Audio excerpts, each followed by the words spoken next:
Episode 25. And you get a prize, and you get a prize, and you get a prize. Today, I feel like Oprah.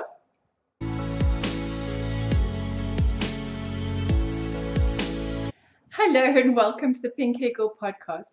My name is Sally Jane and thank you so much for joining me. Those of you that are coming back, it's wonderful to have you here again. Those of you that are trying out the podcast for the first time, welcome. It is really fantastic to have you with me today. It's the 1st of February and that means lots of things. It means our where I live knit along is closed today, hence all the prizes that I have to give away. And it means that tomorrow my mom and sister are coming because tomorrow's the 2nd of February. Very excited. And as soon as I finish this, I need to go do a whole lot of cleaning and tidying and, making sure that it's very presentable for the mother. And what else? It's the month of love, of course, because it's February, and I'll talk a bit more about that a bit later on in the podcast.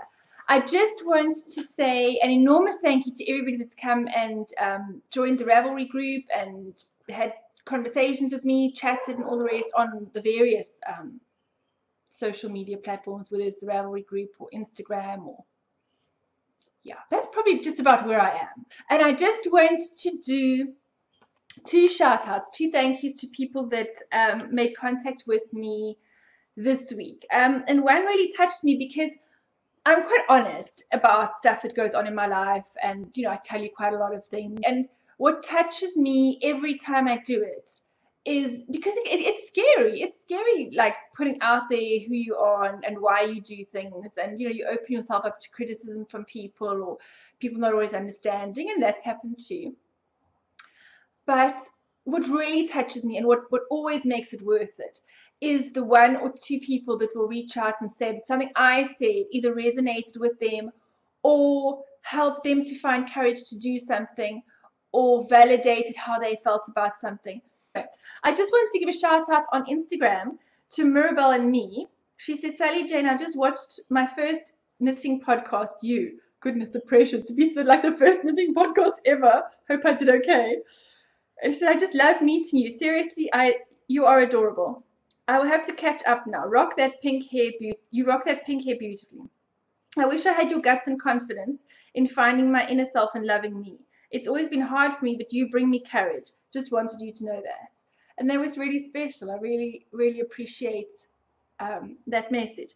And just to say, find that thing that makes you happy, like one little thing, and just hold on to it. And it is worth it in the end, because I was thinking this morning, I was in the shower and getting dressed and stuff, and I thought, I'm really content. I'm really happy. This is, I totally am where I'm supposed to be at the moment, and that's a really great feeling. So yes, I'm glad that sharing my story sometimes helps other people to find courage and to,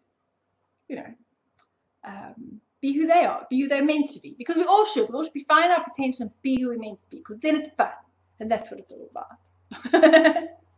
Okay, and then my second shout out is a very special shout out. And it is to, hold on, let me just quickly,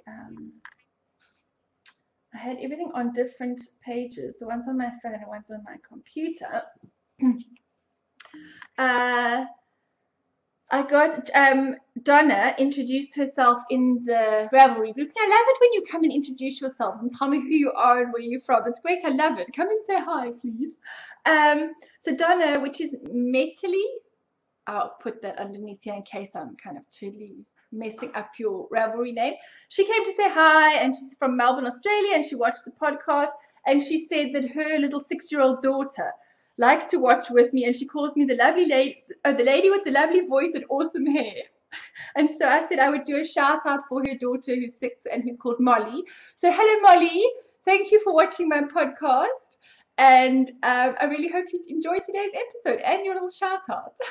It made me think, because what made me kind of think about doing a shout out for her daughter was this week on Monday, a boy called Nick, who's 14 years old, put up his first knitting podcast. And those of you that are on Instagram and stuff, I'm sure would have seen it, because quite a lot of the podcasters picked up on it and kind of promoted it and put it all out there. Which I think is totally brave, 14, to kind of go and do a whole podcast and put yourself out there as a male knitter and all the rest.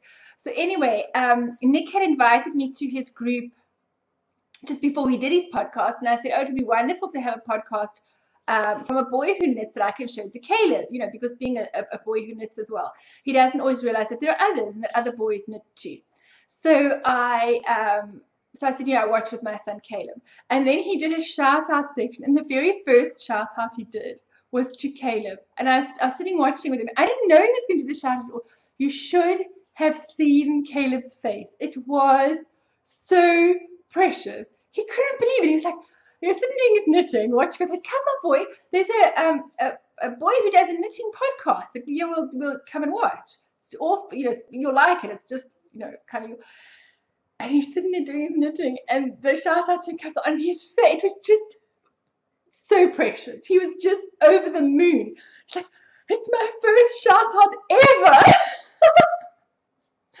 And on, you know, how does he know me? So I sort of had to explain that I had spoken to him before, and I'd said that I had a son that knits and etc. And so he was just absolutely precious. It was so cute. So thank you so much, Nick. You really did make Caleb's day. He was just grinning from ear to ear. So anyway, that's my very long rambly hello, welcome, and just to say how much I really enjoy connecting with you guys, and when you say hi and join in and stuff, I really appreciate it. It's great. Thank you so much.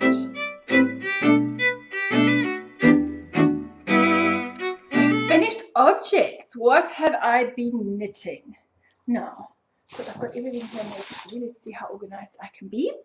So, finally, there was one, and then there were two. I have finally finished the January socks, and it has taken me a really long time. And socks don't normally take this long, but because I cast these on New Year's Eve, like. No, as it ticked over from midnight on Old Year's Eve, then I cast these on. So, literally, I've been knitting them just about a month. And it doesn't actually, but I've knitted a lot of other things in between, because although I really wanted these finished this month, there was, you know, all the knitting for my sister and to get all the gifts done that I thought I better actually do first, in case I didn't have enough time, and then rather these be a bit late than the gifts not be ready on time. So, my two socks all finished, and I love them. This is the New Year's confetti colorway from Heartland. It's a bit lighter. Can you see I don't know if the little yellow spots are coming up on there. Like little yellowy. Anyway, it was supposed to represent the white was new beginnings for New Year, and the speckly color is like the fireworks, you know. And it's called New Year's confetti. It's by Heartland. And it's in the Calvinia base, which is an 80-20, 80 super twist superwash and 20% nylon. Right, very happy with them. Rounded toe. I did the fish lips kiss heel, and just, you know, up the leg, plain vanilla, and a twisted rib top. Socks finished, done. January sock count so far 2. 1 for Claire, 1 for me. So that's 2 towards my 15 for the year. So that's not too bad, since we're only in February. We just finished January. Right. So what else? I think January was quite productive, because it was those socks, the 3 hats for my sister, which I won't show you again because you're all sick of those by now. The 3 hats for my sister, the 1 pair of socks for Claire, and half a monster, which I'll show you now. Because that's all for finished objects this month. So I don't think I did too badly. Rachel's just back from swimming, and quickly before she goes to Nippers, she wants to add her finished object into the finished objects section. So what did you finish, Rachel? A hat for Granny. For Granny. And when are you going to give it to Granny? Monday. When is Monday? Tomorrow. Tomorrow. So did you finish just in time? I finished it on Wednesday. Was it Wednesday? Yes. I thought it was like Thursday or something. Wednesday. Anyway, it's this that L sock wool, which she held double. It's just a very plain beanie kind of hat. This colorway is called, that's really very light, it's blown out a bit. It's called Blue Toad, which is fairly ridiculous because it's majority green. Which is quite, let me try to show on me because it does fit an adult. There we go. We probably could have gone a little bit longer. I don't think my mum wants terribly long hats. Anyway, so Rachel actually finished something. I have finished a hat before. Don't kick the box. It wobbles the camera. So Rachel finished. She's a bit scared of Sally. the whip police. She said, "What do the whip police do to you if you cast on extra things or if you don't finish stuff?" No, anyway. I have one knitting project, one crochet, and one sewing. One knitting, one crochet, and one sewing. Okay. So anyway, so she finally finished. I didn't actually think she'd finish it in time, but she did sit down and do a whole lot of knitting this week. On Wednesday, on Tuesday actually, you did a lot of knitting. Monday and Tuesday, you did a lot of knitting, and you actually got it finished. I had it there on Monday. So see how much you can knit. If you put your mind into it, you can actually knit quite a lot. So what are you knitting next? Are you finishing your arm warmers? And then you can actually knit yourself some socks. Yes. Right. And Caleb's nearly finished his teddy bear that he's making, but he'll have to show you that next time.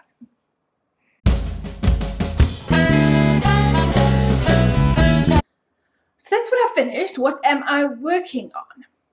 So after I'd finished, you saw I'd finished my sister's hat, went back to finishing the socks, was just getting on with knitting, enjoying knitting my own stuff again, and I suddenly realized that I have gifts for my sister, and I have a present for my nephew, whose birthday, I'd say it's Christmas presents, but we kind of missed his birthday, and Caleb was supposed to take Lego for Rory's birthday when he went over last year, and then he didn't go because my mom was sick, and etc, etc. So I have that Lego ready to go, and I managed to get their Christmas presents back, you know, the Heidi Bear's animals I made, but it is going to be my niece's first birthday in March, and I realized I didn't have any presents for her. So what did I think? I should knit something, of course. I decide on Thursday or Thursday. And of course I'm going to see Jenny tomorrow on Monday, which is better than the last time I decided to knit a toy, which was the day before. And we all remember the disastrous 24-hour monster toy knitting episode. Yes. So this time I didn't knit it in 24 hours. It's in my Keep Calm and Carry Yarn bag from Elaine, who is Krimpvartjie on Ravelry. And I don't know if she had an op recently, and I'm not sure if she's going to be making the bag. She still needs to tell me. Anyway, so as soon as I find out, I'll let you know, because these are uber cool. So Keep Calm and Carry On. Everyone needs one of those. So I am making the Rebecca Danger, same monster I made for Titus's friend, the Daphne and Delilah monster set. So I found some orange, sort of variegated-ish.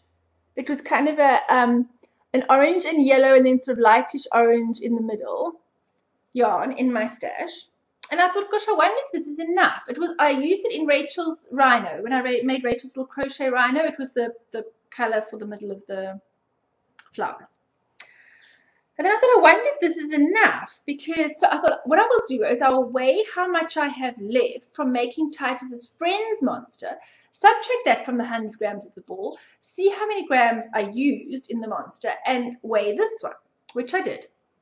Weighed the other one and worked out that I think it took about 36 grams. Weighed this leftovers, and it was like 37 or 38. And I thought, well, that's perfect. I'm good. And then I had a little bit of orange, plain orange and plain yellow. So I thought, that's fine. I'll do then an orange pouch and a little yellow baby. Yeah. And that's where my cleverness ran out. Seriously. Because this is Nurturing Fiber sock yarn, which is 100% superwash merino, with a much shorter yardage in 100 grams. I think it comes up to 330 meters, whereas the electroconation one, I'm not sure, I'll show you some in a minute, I think comes up about 330 meters per 100 grams is the nurturing fibers. The electroconation ones, I think it comes up about 400 meters per 100 grams, which is slightly thinner and it's got a greater yardage. This one has a lesser yardage per weight. Don't think of that, do I? So I'm knitting along, and I held a double, and I used a bigger needle, but it was thicker. So although I didn't do it in 24 hours, it was still quite heavy going on the hands. So I get to about here, and I realize I'm going to run out of yarn. So I knit on and think, well, maybe I can just make a shorter monster. But then you can't put the pocket on. I really wanted to make her a little baby this time because it's for a little girl.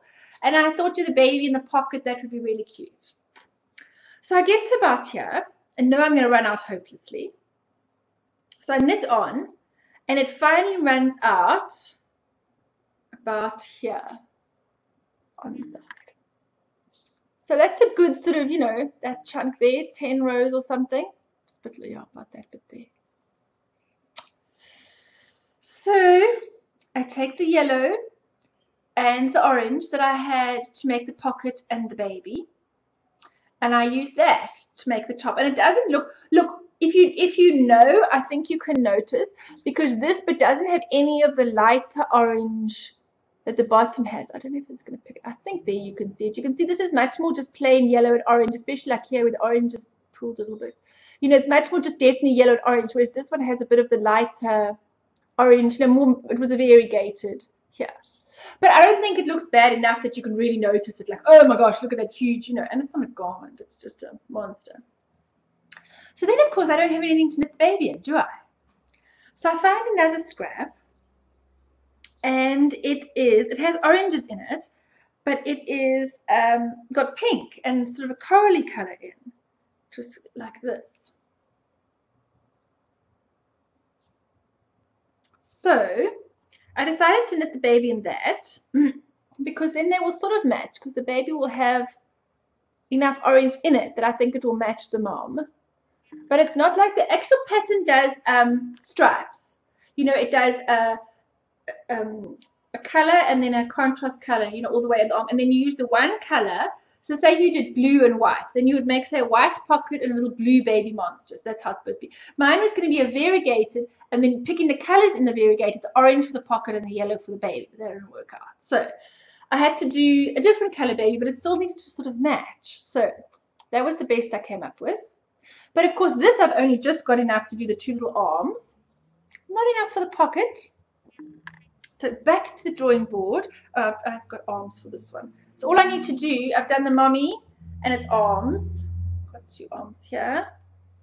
And I've done the baby last night and no arms yet. Here are the arms. But we still have the pocket issue. So I think I'm going to try and use, I'm really like using up my leftovers. All of these were going to be squares on my leftovers blanket, but I have eked them out, like literally to the last inch of the blimmin' yarn. So these are not going to be in my...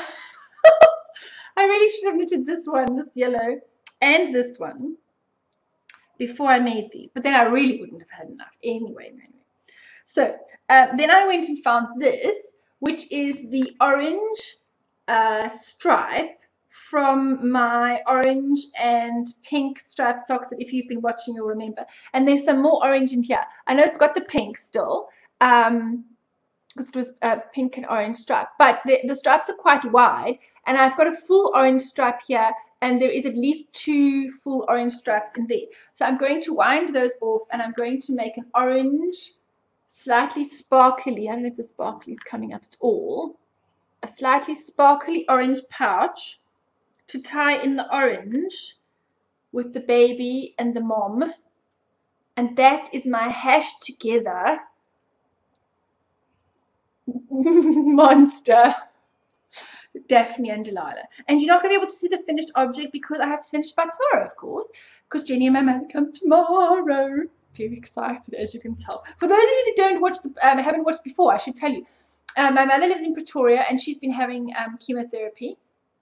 And my sister one of my sisters lives in England, and she hasn't seen my mom since she's been sick. So she is coming out. She lands today. She should have landed this morning, and in Pretoria, and well, that she lands in Joburg, and then goes to my folks in Pretoria, and then my mom and my sister fly here tomorrow, and my other sister Sarah flies from Durban, and we have a little family reunion tomorrow, which I'm very excited about. I haven't seen my sister in about 3 years, so I'm really looking forward to it.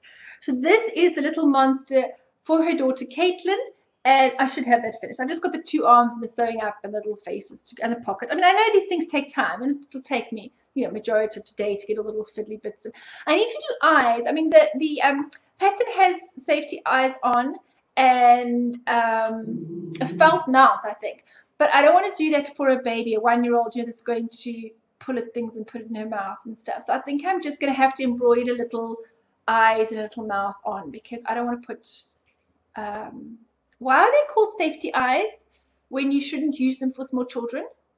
They should be called unsafety eyes. Like safety eyes make me think that these are safe to put in toys. And I know, like, from my kids' toys, I'm not very good at putting in safety eyes either. I know from Titus's hippopotamus, his one safety eyes come out. But I mean, he's not chewing his toys. He just showed me, Mummy, we need to fix the hippopotamus. Anyway, right. So that is one work in progress number 1, which is that. And then what else? I'm working on my sock yarn blanket. Right, so you know, I do one a day, or try to do one a day, because we're doing it anyway as part of the sock yarn blanket on Instagram. And then also I joined Heidi Bear's one a day challenge on her group, and so I'm doing one of these each day. And Wool Diary Sally's is really mean. She said, even though I did a really big square, which is the space of 4 squares, look there, you see, there's like this, the width of 2 and there. So I mean, it makes 4 squares in there. You're knitting 4 squares. She says to me I can only count it as 1. So there's 1 for the week, 2, 3, 4, 5, and that's all I've done. I've got to do 6 and 7 today, and take my photograph and put it up in the Heidi Bear's group today.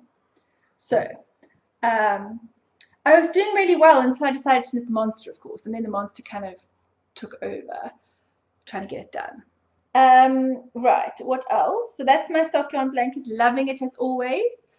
I'm enjoying the big squares enough that even if it takes me like quadruple the time to do a big square, and I only get to count it as 1, I am still enjoying putting big squares in.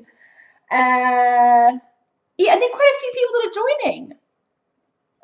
On Instagram, it's really fun to see people kind of getting inspired to join. If you are making a sock yarn blanket, I don't care if you use 100 other hashtags for everything else, join our hashtag too. Sock yarn partners. It used to be sock yarn blanket partners, but somehow we lost the blanket in there somewhere. So sock yarn partners, and come and join us. Hashtag your Instagram blanket, and it's fun. It's really great fun, and they're very addictive, and you want to knit lots of squares every day. And then the next thing I'm knitting was, I showed you briefly a design project I was working on, but I was doing a swatch. Well, I kind of finished swatching, or got bored with swatching. It kind of sort of was and wasn't doing what I wanted it to. So I realized the one idea that I was working on the swatch didn't really work. So I just cast on, and I'm going to see where it goes with it. I want to make a top. Kind of like the Bonnie, but different at the top. So anyway, I'm thinking about the top as I'm going along. And this is the progress so far. So it's going to be a lot of plain stocking stitch at the moment. And this is the yarn. I think it's a BFL. I lost the label. My friend Gundula dyed it for me, and it feels like a BFL. It's a lace weight in these kind of 2 shades of pink. Just coming up very orange last time. I think you're getting a bit more of the pinky color, like quite a bright pink and then a bit of a lighter pink. It's very pretty. And it's knitting sort of with stripes, which is quite nice actually. So that's that. Not got very far with that because obviously toy knitting.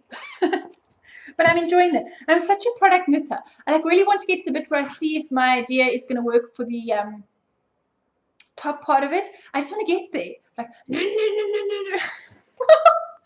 But I really enjoy having a lace project on bigger needles, especially because after the 24-hour monster knitting disaster, my hands are very sensitive and I do have to be careful. And even knitting the monster for my niece, I found, I'm knitting it much slower, obviously. I'm not doing 24-hour nonsense again. I do have to be careful and I can feel it in my hands. So, you know, we've got to be you know, these are the tools that have to last us for our knitting career. So we have to look after them. That is all my whips.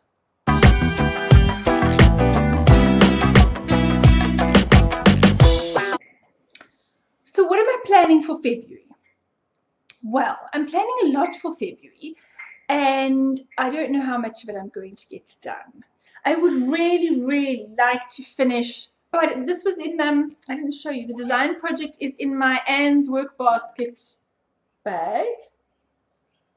And she's got a little owl on her zip doodah. And the really nice thing where she puts it, you can put a little tag on the inside where you can put your stitch markers. And she is on Etsy, but I think her Etsy shop is empty at the moment. But if you go to naturalyarns.co.za, she's got some of her bags on there. So it's called Anne's Work Basket. It's a very nice size, very well made with a little handle on the side. So what would I want to show you about this? Oh, yes. February. Why I said February is the month of love, and not just because it's Valentine's Day. February is quite a special month to the Geek and I because we got engaged on leap year, whenever the last leap year was. Anyway, we got engaged on leap year, and yes, I asked him. I know it's corny, but still I did. On leap year, and it was funny. I don't know if I've told the story before, and if I have, excuse me, but I'm going to tell it again because it must have been in the beginning anyway. So I asked the Geek because we'd always said we were going to get married. It wasn't that I didn't think we would or whatever. One, I'm impatient. Never have guessed. Cast on all the things now. And two, I know that the Geek is terribly practical and wouldn't like think about trying to get married until we had enough money, you know, like he would always just think, you know, we need to have enough money and we need to this and we need to that. And I, on the other hand, having had children and all those, know that you never have enough money and that you're never going to be able to save all the money you need for the wedding and all the rest. And that, to me, that wasn't what it was about. It was about you know, confirmation amongst our friends and family that we want to be together and that we really love each other. So I just thought I'm going to take the pressure off him and I'm going to ask him. So Titus was quite little and I arranged just quite a lot of behind the scenes. And I don't think he knew. I don't think he suspected. He always said he didn't. I arranged with my brother-in-law, Jock, to look after Titus, who was a baby at that stage. He wasn't even, must have been just short of what, or just turned 1 because his birthday is the 27th. Yeah, so he was just turned 1. And the other 2, my friend Carla looked after for me. And then I arranged with my friends on Twitter because we'd met on Twitter. Emma and I met on Twitter. Strange. Back in the days when Twitter was much smaller in South Africa and people all knew each other and chatted to each other during the day and stuff. Now Twitter's so noisy, it's so loud, there's so many people that I don't find that same connection. I actually feel it more on Instagram actually at the moment. Anyway, so I got friends of mine and they each had one word they had to tweet, but they had to tweet it after each other. And then they had to hashtag it so that you could find it. And I can't remember what we hashtagged. I'll go to have a look. So then, like, the first person started with pink. Then they added Emma. And then they said Pinky. And then the next one said once. And then 2, no. Will. you, and then I tweeted, "Marry me." And it was while he was, all I said to him, because I know he doesn't always look at his phone, I had said to him he must look at his phone at 4 o'clock. He was like a little bit confused. I said, just look at your Twitter at 4 o'clock. So I had parked outside his work and I tweeted the last bit. And then we'd planned that, it was while he was at work, as his work ended, and then I'd planned with my friend Catherine, who's a photographer, that we would go down to the beach and go and take like an engagement shoot, like impromptu photo shoot, like straight afterwards. I was so nervous. I didn't think he'd say no or anything. I was a little bit worried he'd be mad that I had done the proposal and kind of taken away the whole sort of, do the whole proposal thing. And I'm my own worst enemies because I love surprises. And I don't often get genuinely surprised. My mother despises surprises. So anytime there's anything that somebody was organizing as a surprise, she would always tell me beforehand and then tell me to act surprised. So there are very few instances in life that I have been genuinely surprised. And so I don't know if he felt sort of cheated that I'd taken his element of surprise away or whatever, but I got him, he was quite surprised. So he came out of work and he was, said yes. And that, and that was our geeky on Twitter proposal. So yes, we got engaged on a leap year. And we got married in February, the 23rd of February, and Titus is born in February. So like February is quite a special, and it's Valentine's. I mean, not that we ever really celebrate Valentine's Day. It's a month of love, much more because of the wedding and the proposal and all of those kind of things. So why am I telling you all of this? Because I'd really like to get this top finished, because we're going to be in Pretoria with my parents over the last week in February. And we might actually be able to go out on our wedding anniversary, which would be quite nice. So I really want to get that finished. But that's quite a tall order with everything else that I've got to knit this month. So that's the one thing that I really need to get done this month. Then, of course, it's February, so it's a new month for socks. And I got my box from Sally on Friday. She sent it down to me with the yarn for February. Those of you that are new to the podcast, Sally, Wool Diaries, who also has another South African podcast. I'm Sally Jane. She's Sally. We're the two South African video podcasters. Yes, I know, it's kind of funny here. And we are doing a challenge through the year where we knit one pair of socks each month to a theme. And then we alternate turns in getting the yarn for that theme for that month. So mine was the January New Year's confetti, and she was organizing February, so the theme was Valentine's Day. So I got it in the post on Friday. She said that the box said I was only allowed to open it on the podcast today. So I'm like totally cool that I can wait. I mean, I did the one a day presents for the 12 days of Christmas, and I only opened one every day. I can wait. The children wants to open it, and Titus is like, what did he say? I said something like, this is a present for Sunday or something, and he said, no, this is a present for today. I said, no, my boy, I must only open it, it's to be opened on Sunday. He said to me, it's to be opened today. So I was WhatsApping Sally, and I said to her, Titus insists that this box has to be opened today. She says, I agree with him. Just open it. I can't wait anymore. Just open it. So everyone else was very patient and said I had to open the box straight away. So I did. And inside, wow, Sally is so amazing. She is made me, she's starting a shop for stitch markers and bags. So she made me this bag, which is iron-on interfacing. It's got iron-on here, so it makes it stiff, so it stands. This part stands by itself. So when you open it, actually your project, the bag opens up. And then you get this bit, which you close with a drawstring and can pop into there. And then it's got handles. How cool is that? And there's your little bit inside with the ribbon. And look, the little ribbons have hearts on. It's so cute. Look at that. Little hearts on the ribbons, and it's all in pink. And this looks like jelly tots. Rachel says this looks like little pink swirly sweeties, and this looks like jelly tots. So she says like a sweetie bag.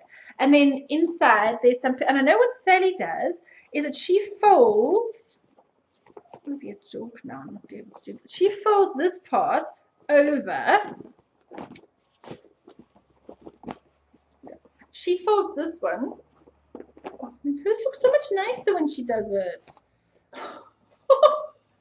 She folds this part over this part so that it makes like a open baskety bit, and then you can knit from the basket, you know, knit from the opening. Anyway, I think it stays open even if you just do it like this, and then it just sits, you know, like that. I don't mind this bit not being folded up. Anyway, let's get to the yarn, shall we? So I love this new bag design of Sally's. Love it, love it, love it. Right, so the yarn is Electric Carnation in the Twinkle Sock base, and it's Valentine's 2015.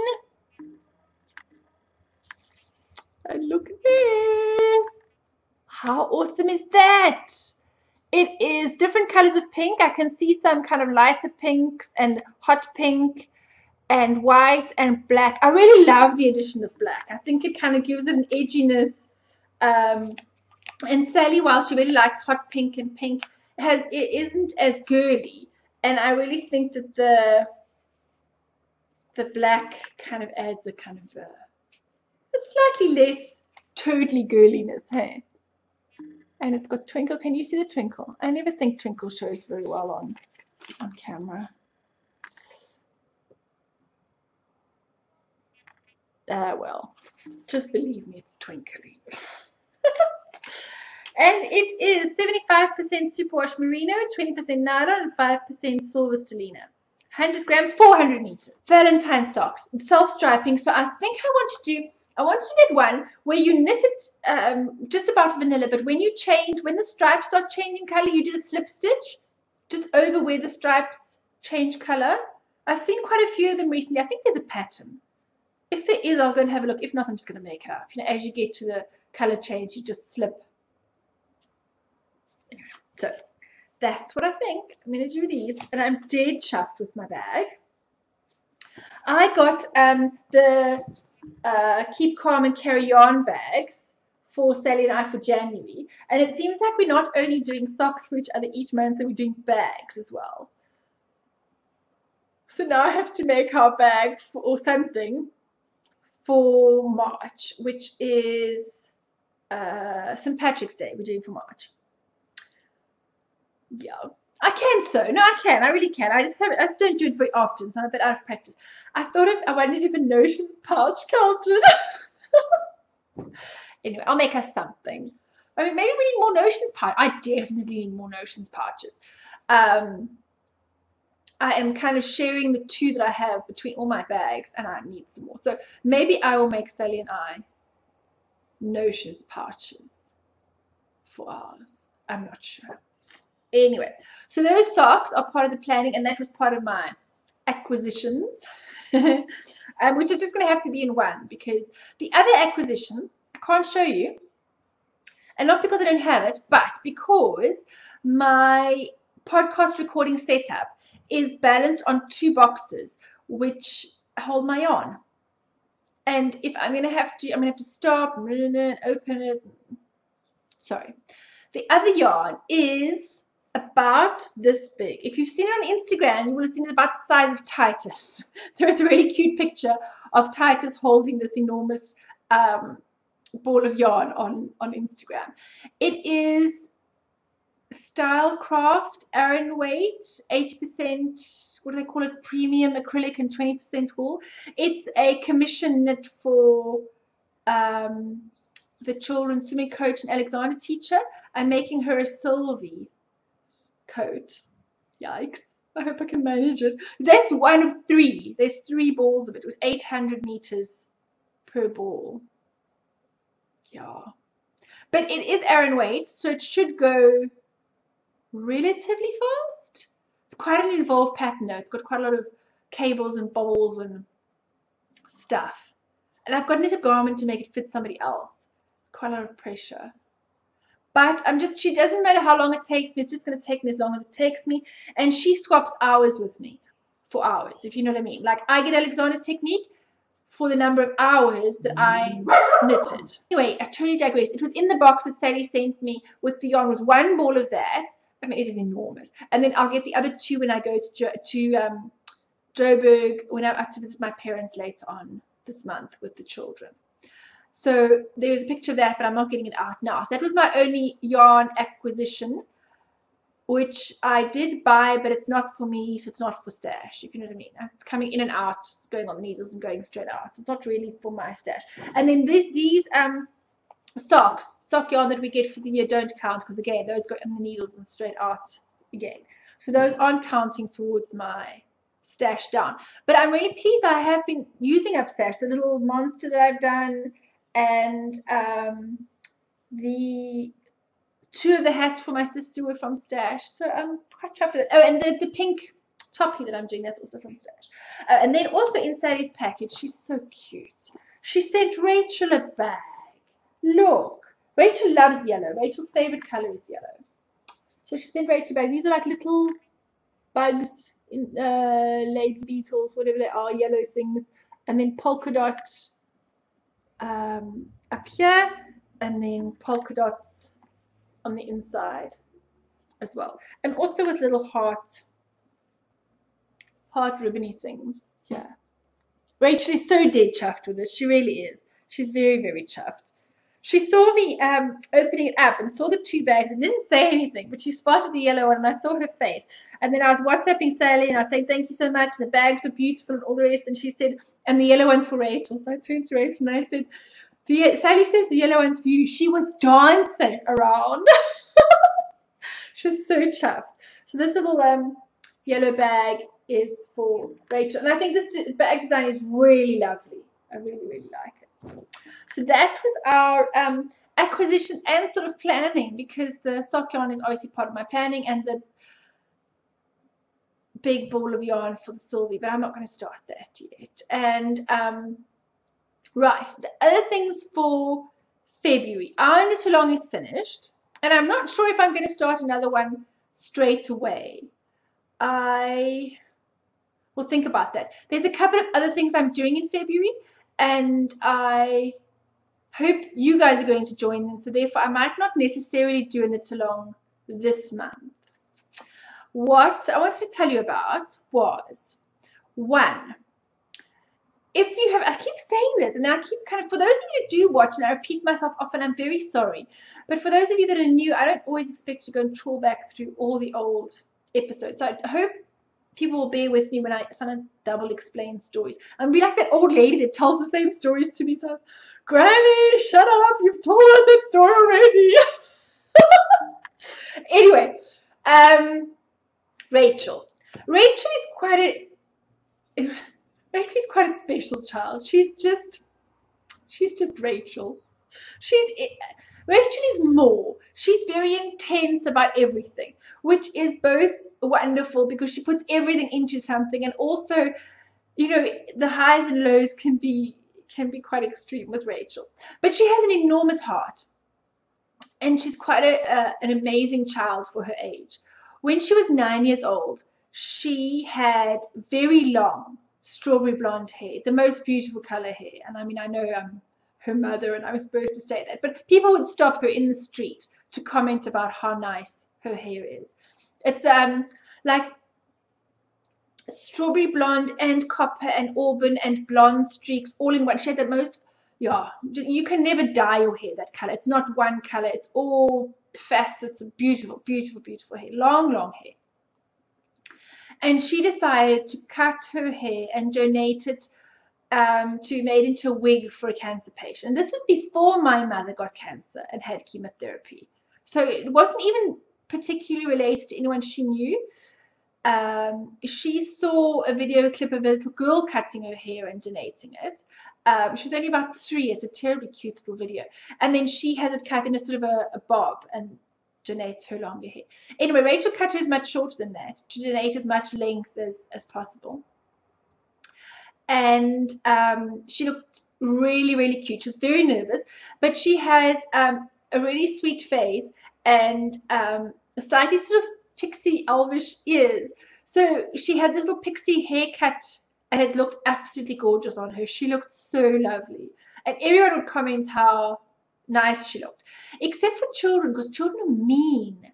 Like, all the boys would say to her, she looked like a boy, and oh, you must be a boy if you've got short hair and everything. Anyway, I mean, she really actually looked lovely. And I said to her, what you do know is that as you get older, if you ever want to have short hair, that you can pull it off really well.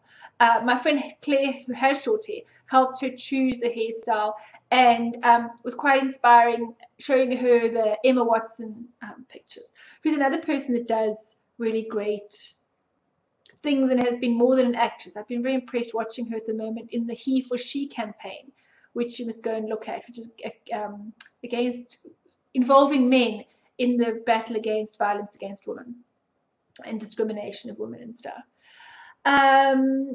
Sorry, I digress. So Rachel cut off all her hair last year, March, Aprilish, I think, and she donated it all to be made into a wig. But not only that, she also asked me how much it costs to make the wig. You know, if you donate the hair, could somebody get the wig for free, or do they still have to buy it? You know, how much does the wig still cost? So I contacted the Cancer Association that has the wig section side to them, and asked them, you know, how much does it still cost to make the wig after this, because I know they're terribly expensive to buy. And she said that it was about, I think, 2,000 to 3,000 rand to make the wig, which is about $200 to $300. So Rachel set about raising the money for the wig as well. So she could not only give her hair, but she could also give all the money that she donated. And she raised just over 4,000 rand, I think, which is, I think, about $400 she raised in money that she then donated with the hair to the Cancer Association's Kindest Cut, and I'll put all the details for anybody that's interested. So yes, that's what she did. And when she won a Lead SA award, Junior Lead SA award for doing that, my friend Shaldine nominated her. And she was a joint winner in May last year with a girl called Kaylee Mycroft, who has cerebral palsy and is a motion activist. She's a kind of specifically for children that have disabilities, you know, to make it that they can be involved in all sorts of things. It helps to raise money with wheelchairs and ballroom dancing for those with disabilities and all sorts of things. And they ran a campaign for young kids between, I think, the ages of about 10 and 14, which is called the Ambassadors Program, which teaches young children, both able-bodied and disabled children, about being ambassadors and social entrepreneurs, and about doing good and raising money and helping people and teamwork and team building, all of these kinds of things. Great program. And so she has to come up with a project due this year as part of her Kaylee campaign. I hear they just back from swimming. I'm going to have to finish this later. Anyway, so they have to do this kind of a social upliftment project. It can be anything that they are passionate about that helps people in their community. So there were children from all sorts of backgrounds, all sorts of abilities, able-bodied and disabled children, and all sorts of socioeconomic backgrounds. So they don't make it a big fundraising project, because some of the children obviously have a much less access to funds and things like that. So it just has to be some kind of it can be an awareness campaign. It can be you know, a teaching thing in their community. It can be sort of anything. I'm trying to think of some sort of a project to do. And I was trying to think, it's really difficult to ask to raise money. I mean, Rachel just did a whole big haircut thing, and we put it out on social media stuff, and we raised a whole lot of money for her and things. And it gets a bit awkward eventually. You don't want to ask people for money all the time. And, you know, everyone's short and tight and stuff. So, well, what can we do? What do we do? What kind of people do we know that we could sort of do things? So I thought, well, what about some kind of a box or a collection of things that we can make for a group of children? At first I thought of cancer children, and then I thought actually they get quite a lot of charity donations and focus and stuff. I know there are a lot of cancer charities. Not saying they don't need, but it is something that is, you know, there is quite a lot of. So we're trying to think of something else. And we thought of, or I thought of, having been a nurse in a hospital, I thought the children in the burns unit that aren't, especially as they're getting a bit better, that aren't necessarily sick. Some of them are in a lot of pain, but as they get better towards going home time, a lot of them get bored. I remember those kids being really bored in the burns unit at Johannesburg General Hospital when I used to work there and do my training. And they did have a little schoolroom, and we could go down to the schoolroom stuff. But I remember just drawing pictures. You know, you'd have pen and pencil as a student nurse, and I remember just drawing lots of pictures for them and you know, playing with them and you know stuff. They're just normal naughty children, you know, and so I said to Rachel, what about we try to do something for the children in the burns unit? So I have contacted the Red Cross Children's Hospital here in Cape Town, and actually on Wednesday going to go and meet the team and the doctor and all the rest and find out what are the kind of things they need. What made us think of this is we thought, well, you know, what do we do? What do Rachel and I know? What can we kind of collect or contribute or whatever? So we thought of hats, because we know a lot of knitters and we both knit and crochet and stuff. So we thought that we would do hats for a charity because it gets cold here in the winter, and we thought it's always nice to have a hand knitted hat. So for the burns unit children, we wanted to make hats. That was the first thing. And then we thought of something that she could do with like her cub group. Might be something like finger puppets, you know, not finger puppet, a hand, it's out of an old sock, you know, to then make a puppet with a felt face, which we'll stitch on. I'm not going to just glue it. We're going to make it really last quite well. And then she could maybe do that with her cub group. And as well with her cub group, she could do a fire safety talk that would sort of tie into this whole thing. And then I'm hoping that we can put other little things into the box, you know, some spoil out items. I'll find out from the hospital. I know some places don't like you giving, you know, sweets and things like that, but maybe one of those little cold, you know, those little boxed cool drinks and maybe a packet of chips, or maybe if we are allowed to put a chocolate in or something like that, maybe some stationery or pen or something. We'll speak to OTs and the physios as well, find out what they need or what things. So there is on the South African group anybody that would like to contribute hats for the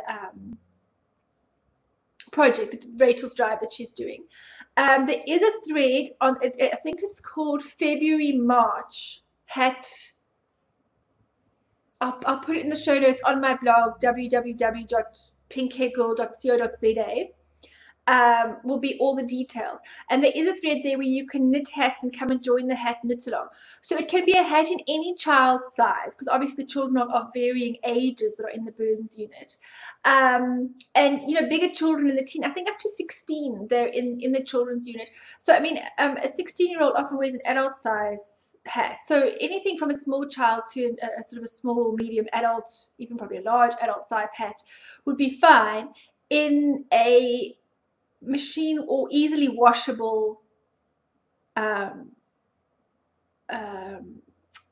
because you know, these are going out into communities all over the show, and I can't send them with, you know, hand wash only washing instructions, you know.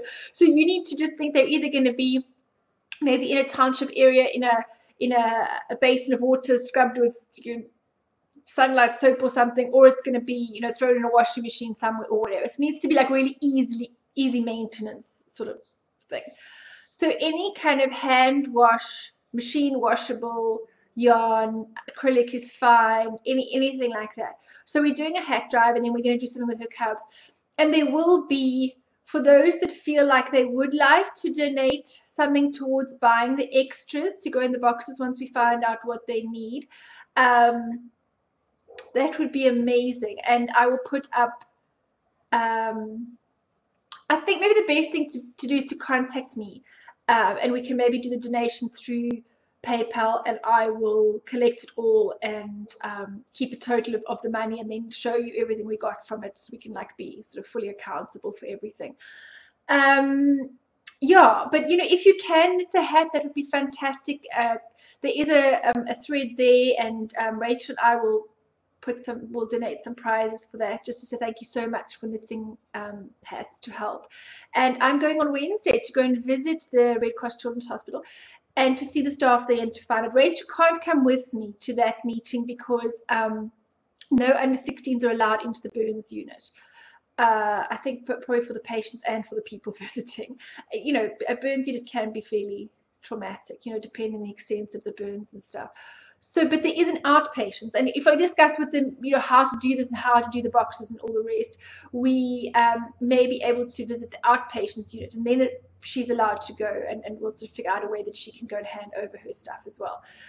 So anybody that would like to, I mean, and I'll tell you more next week, obviously, exactly what we need to get and what our kind of target is and all the rest. But if anybody would like to help and just knit a hat and some acrylic yarn, that would be fantastic. Or if you feel like you would like to help us put some extras in the boxes, it is coming up to South African winter, which is why we thought the hats would work quite well. But if anybody would like to help with some of the extras, you know, the cool drinks or chips or whatever we're allowed to put in, or if the OT suggests anything. I'm wondering if there might be some suggestions of like those crochet balls, if we fill them with seeds and stuff, you know, to use as for finger movement. I don't know. I'm going to find out from the OTs when we go on Wednesday, and hopefully I'll be able to tell you a lot more next time for those of you who'd like to be involved. So that's what Rachel's up to. And I think before this episode just gets out of hand long, let me get on to the prizes for the knit-along, because that's what everyone's here for. Right.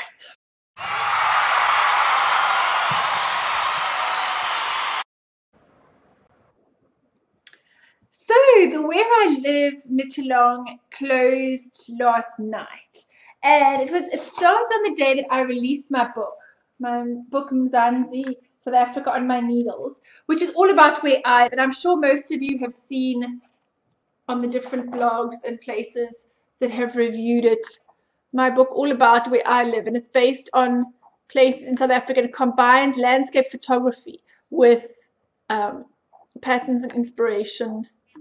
Oh, it's fine small. Some of these are a bit boring pictures. I should actually have done this way and then showed you, shouldn't I? And there's the family at Cape Point with the Cape Point hat.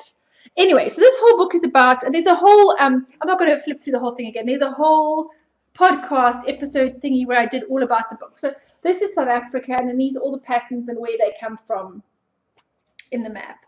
So this is my book that I released on the 12th of October last year, which is my mom's birthday, and I dedicated the book to her. It says, to my mom, who taught me to knit and believe in myself. And I'm seeing her tomorrow. So that was when the knit-along started, on the 12th of October, and it was going to end in December, but we decided to extend it because with all the Christmas knitting and stuff, I just wanted to give people a nice chance afterwards and to make it kind of relaxed and not stressed and stuff like that. So that was our knit-along. And now I've got all the computers and the thingies around. You must just give me a moment. Oh, I hope the battery on my computer hasn't died. No. Okay. That'd be terrible. Okay, so we had in the end, I think, 127 finished objects. That was so cool. Yay us. You people knitted so much stuff. Like so much stuff. You guys are amazing. I asked the geek Emma to help me pick the stories and to set everything out and get the numbers and everything organized. And he was like, wow, these people knitted so much beautiful stuff. First of all, the prizes were for, as you know, the prizes in this knit-along were for the first finished objects, the fastest needles first person, and that was Linda from Pennsylvania. She's LMC Cole on the Ravelry group, and Linda wins the lovely project bag from Anne's work basket. Like my one, the clock time one of mine is the same. It's got a little owl on the zip, and it's lined inside. And it's got that cute, like I showed you, the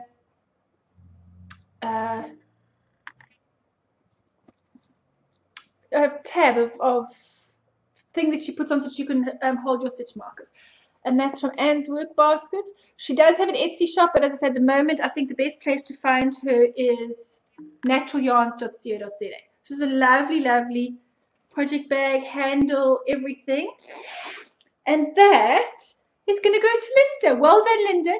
Linda also posted such beautiful, she was not only the first one, but she posted quite a lot of, yeah. So Linda actually posted 9 projects in total to the knit along, and they're beautiful. She always took a beautiful photo with her entries, and she matched them up so beautifully. So I'm giving her a bag. Well done, Linda. Well done for knitting so fast and for so many entries and your beautiful stories and photographs. I absolutely love them. So enjoy your project bag, and congratulations. So that's our first one, was our fastest needles first. And then the next prize was for the chattiest person in the chatty thread.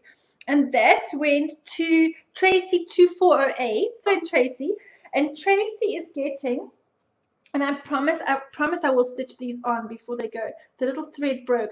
These are the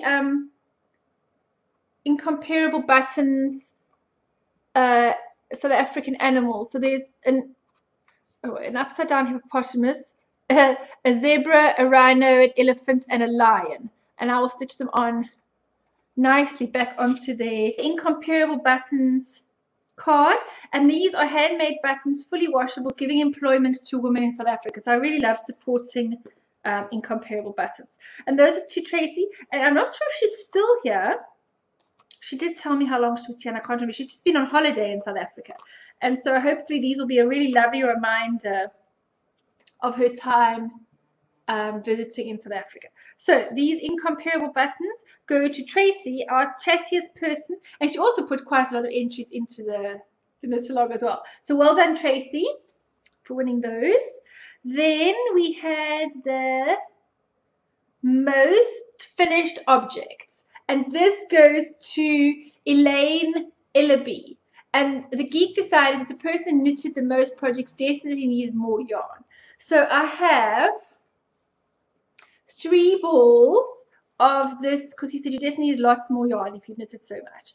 This luxuriously brushed for soft touch African Expressions Love, which is a mohair wool nylon blend, which is actually very, very soft and squishy. And I've got 3, and I think this, I don't know if it gets a color name or just a, no, it just gets a number. It's like a lovely chocolate brown color. And this is from African Mohair. Isn't that nice? So that goes to my friend Elaine. Actually, she donated one of the bags for this knit-along.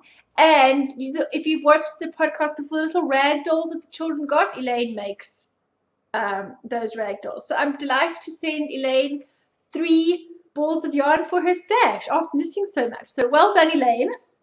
Anyway, so that was the most finished objects.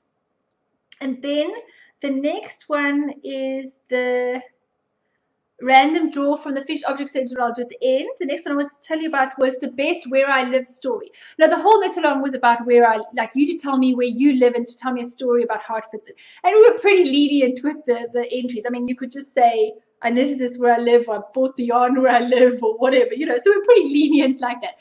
But we really did want to have a prize for somebody that took the theme and really encapsulated what it meant, and really wrote a really nice story. So I asked the geek to help me with this, to choose a story. And there's one story that we both really, really like. And then there was one that, like, he had sort of 2 that he really, really liked, and he went one way, and I liked the other one more. So we've got 2 winners, is what I'm trying to say. So the first one that wins the best story, and she didn't actually only write one story, she wrote a lot of stories, and they were all amazing, and I now just want to go and visit, was Jessie Maybe, who did all the stories about the Spokane Valley where she lives in, and I hope I've said that right, Jess, where she lives in America, which is near Washington, yes.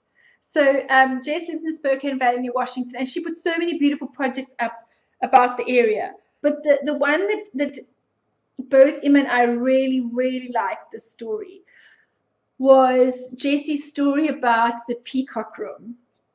Let me see if that was on this page. So, because Jessie also entered a lot, hey?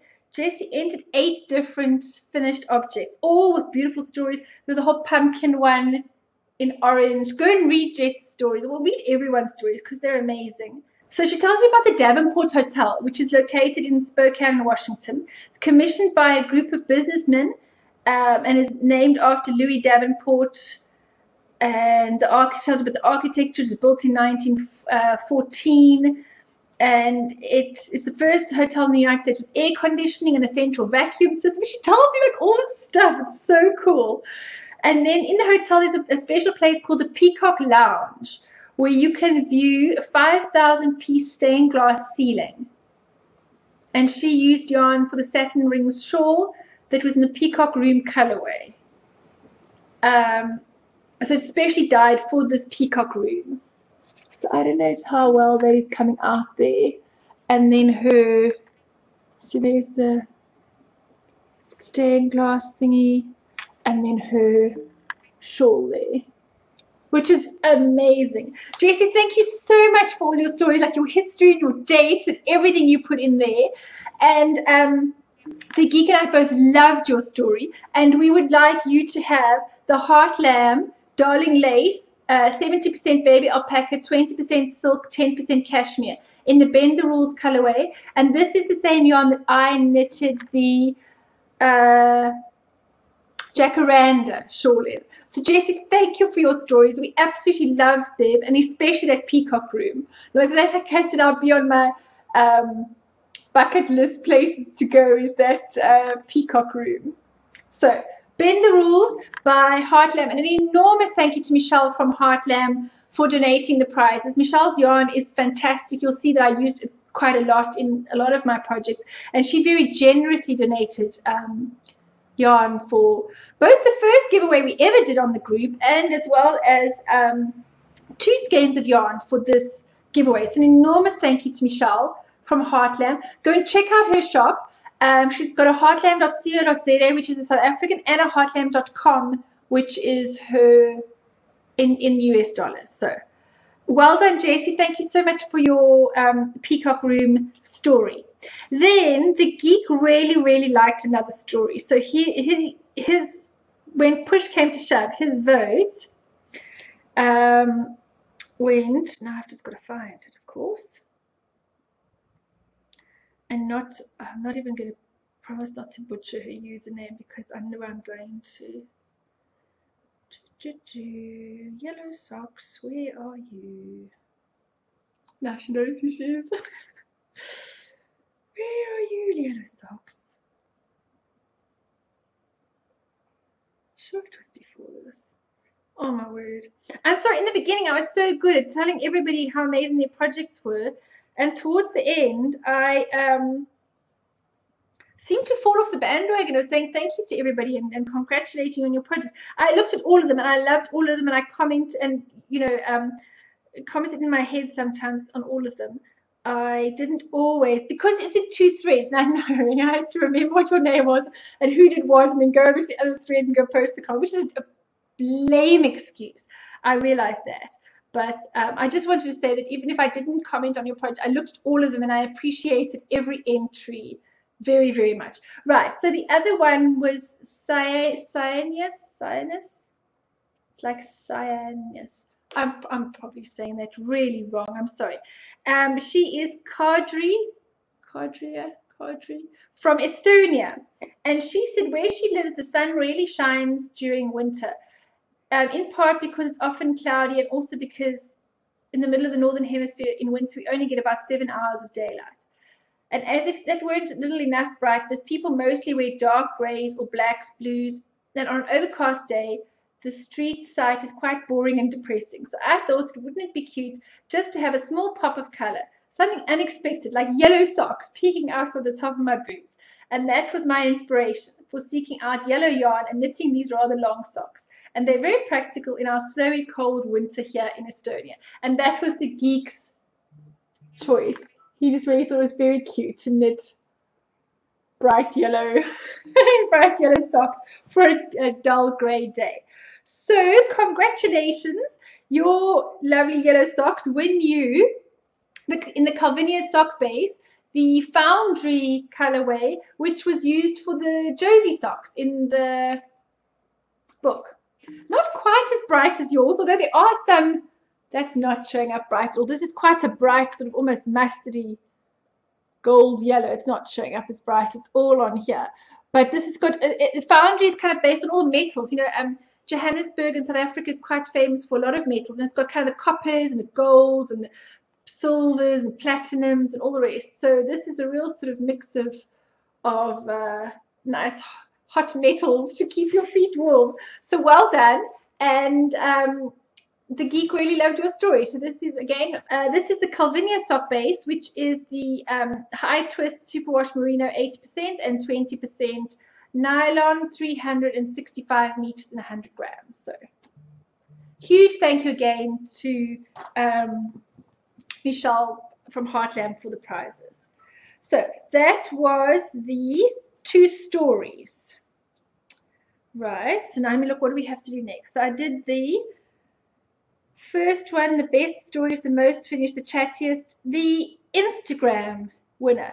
So there had to be a person for the Instagram. So what I've done was I got a bit mixed up with the hashtags. Some people used Where I Live Cal and some people used PHG Pink Hair Girl Where I Live Cal. So I collected up the numbers from both of those, you know, how many people from both of those and how many times you entered. And that we have 21 people for that. So I just am on the random number generator and we go from 1 to 20. Number 2, which is Madeleine from Woolhogs for her red. She's done a red shawl and she put something about the red hot fire pokers, the aloes that make the red flowers, and also the fire that happens on the mountains near us often. So that was, now what did I put down for the price for this one? Instagram prize was the little sock bag from Elaine, who won the yarn for knitting the most prize. Elaine Ellaby donated some project bags to me, and this is a lovely bright orange. I think goes quite well with your bright red shawl. Project or notions bag. I think you can keep notions in it as well. It's beautifully lined. It's such a lovely, fun orange color, but I mean, I'm like seriously partial to orange. So this is and it does fit sock yarn and needles. You know, it definitely fits sock yarn and needles for a nice small project bag or notions pouch or whatever you like. So well done to our Instagram winner, who's Madeleine from Woolhogs. Well done.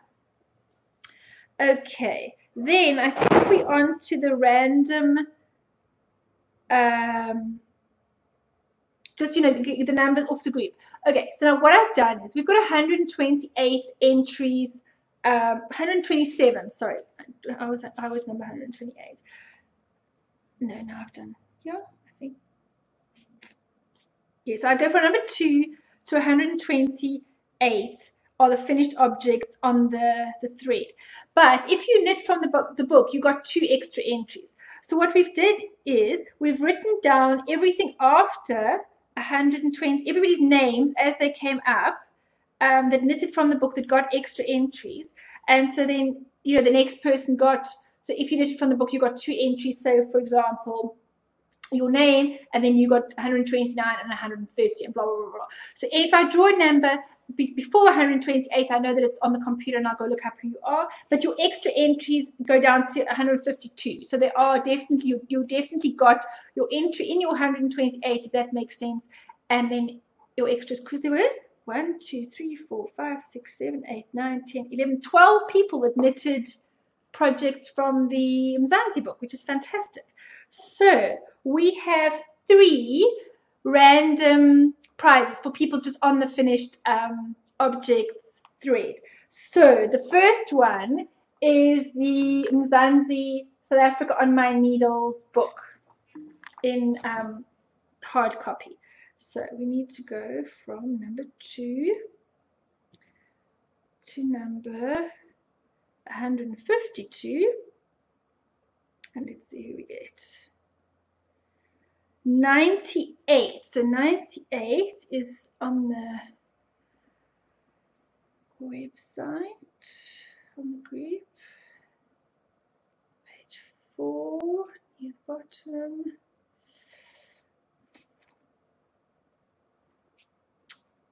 Where are we? 95, 7, 8. 198 is Knitty Girl. And she did some socks.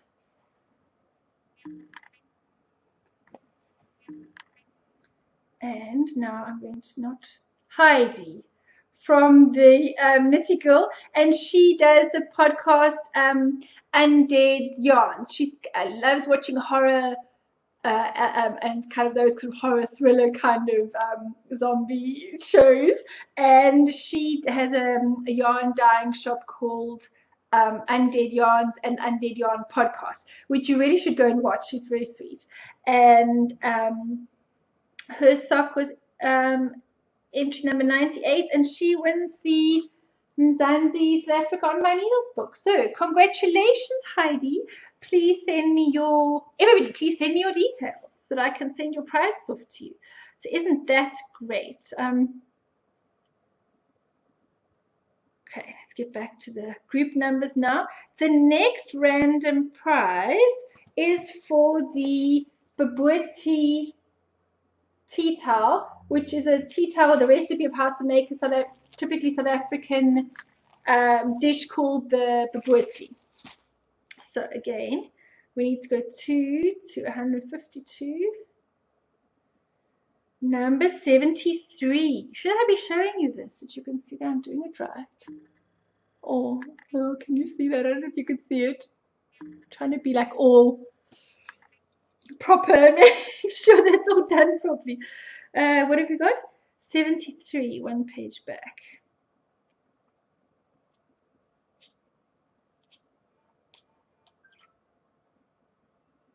$71, 2. Ah, Cora B. Cora Thompson from the Knit All the Things podcast gets the Babuti tea towel. I don't know if you knit much. Cora, I'm going to change yours. I'm sorry, Cora's vegetarian. I can't send her a meat dish tea towel. Cora, I'm going to send you Melba pudding. Sorry. I'm sure I can change prizes midway. And Melba pudding is like a sticky toffee pudding, sort of. It's a baked pudding, which I think is more appropriate for a vegetarian. And yeah, so this is going to Cora, and that's cool because I can see it from my sister who's going back. Well done, Cora. I was thinking about making them into project bags, but then they wouldn't have cut out very well. It would have just lost the recipe. I don't know if students cook much or if they use tea towels, but anyway, it'd be a nice memento from South Africa anyway.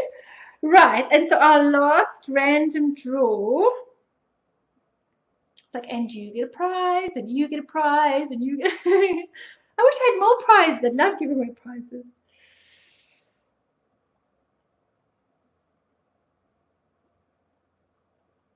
Come on. Now, of course, my internet goes all slow. So we need to... really? I have to re-enter it all. 252. Generate. 80. Now we were just there. Let's go back to this. It's funny, they all ended up in that same circle of numbers, didn't they?